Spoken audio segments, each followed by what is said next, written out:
I'm a believer in precious metals.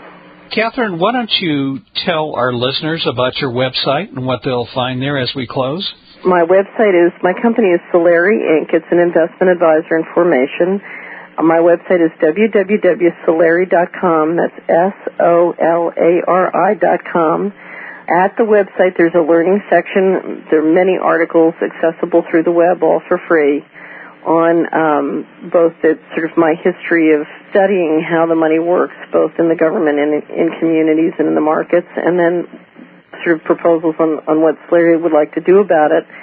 We also link to the Solari Action Network forum. If you sign up, you'll get our regular updates and email messages, and we link to a website that we're a partner in called where'sthemoney.org, which is a website that tracks the $3.3 trillion missing from the federal government whenever anybody starts talking about impeaching someone, whether it's Clinton or Bush. I always say, well, that's very nice, but either you get back the money they stole or they'll be back.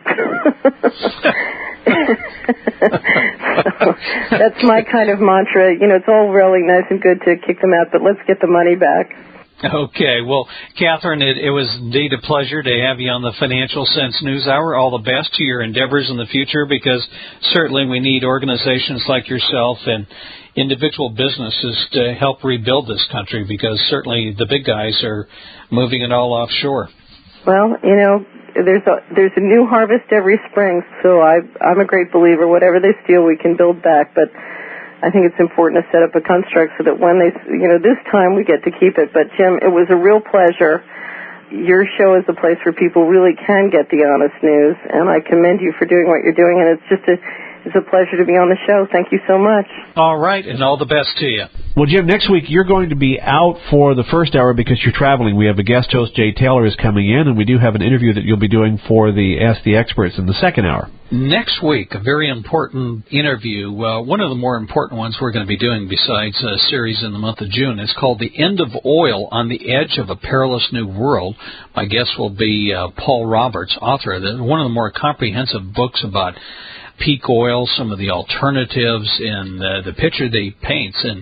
And quite honestly, I just finished reading the book. I mean, we better get going and start working on some alternatives, or we are either going to be forced to go into war for access to oil, and it's going to have a major impact on our economy. People are upset right now that gas prices are rising, but, you know, hopefully that's a wake-up call to say that we need to do something. So that's going to be a very important interview, and I will be gone for the first hour. I'm taking off on a business trip, but a friend of mine, Jay Taylor, will be here. He's very familiar with the precious metals market.